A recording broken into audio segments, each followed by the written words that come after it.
Sir, my sister can't walk. Can we stay with you tonight? The boy, as trembling voice cut through the cold night air like a prayer that had been whispered too many times and answered too rarely. The shelter's flickering lights revealed his thin frame, cracked lips, and the little girl clutched tightly in his arms. Her legs were wrapped in a faded blanket, her head resting weakly against his shoulder. In that moment, Daniel Hayes' single father, CEO, a man known for control and precision, felt something inside his chest break open. If you're watching this right now, don't scroll away. What happened next changed lives forever. Daniel hadn't planned to be at the shelter. A violent storm had grounded all flights, canceling a critical board meeting in another city. His 7-year-old daughter Lily slept nearby, curled up beside her stuffed bunny, unaware that fate had quietly rerouted her father's life.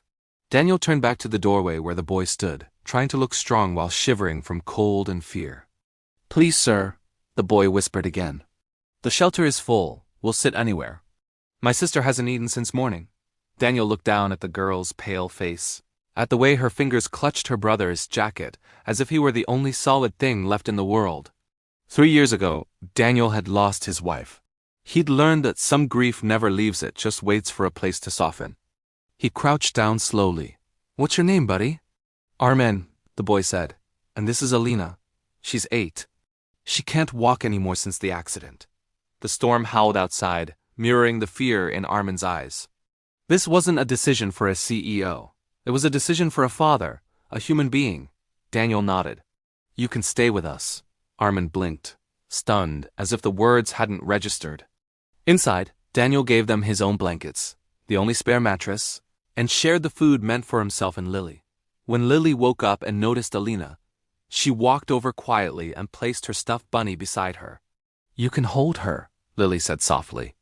Alina smiled for the first time that night, hugging the toy like it was warmth itself. Later, while the girls slept, Armen told Daniel everything. Their mother had passed away. Their father had left not long after, broken by responsibility. Since then, Armen had carried his sister everywhere: bus stations, sidewalks, closed shop doorways. He had become her legs, her shield, her entire world. Daniel listened, tears burning behind his eyes. He hadn't cried in years. By morning the storm had passed, but Daniel couldn't bring himself to say goodbye. Before they packed, he asked gently, "Has Alina ever seen a real doctor?" Armen shook his head. "We can't afford it." Daniel made a phone call short, firm, unshakable. He drove them himself to the city's top orthopedic specialist. As Alina was examined, Armen squeezed her hand, terrified. Daniel rested a hand on his shoulder. "No matter what happens," he said quietly, "you're not alone anymore." The diagnosis came with hope, surgery, therapy, time. It wouldn't be easy, but it was possible. Daniel didn't send them away. Weeks turned into months. Alina received treatment. Armen went back to school. Lily gained siblings in all but name. And one afternoon, inside a bright rehab room, Alina stood shaking, crying, but standing for the first time since the accident. Armen collapsed to his knees. Daniel looked away, overwhelmed, realizing that success had never felt like this before. Years later, Alina walked onto a school stage unassisted. Armen sat beside Daniel and Lily, no longer carrying the weight of the world alone.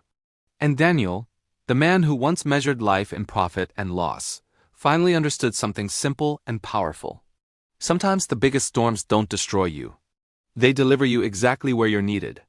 If this story touched your heart, let us know with a like, comment, yes, and subscribe for more stories that remind us what being human truly means.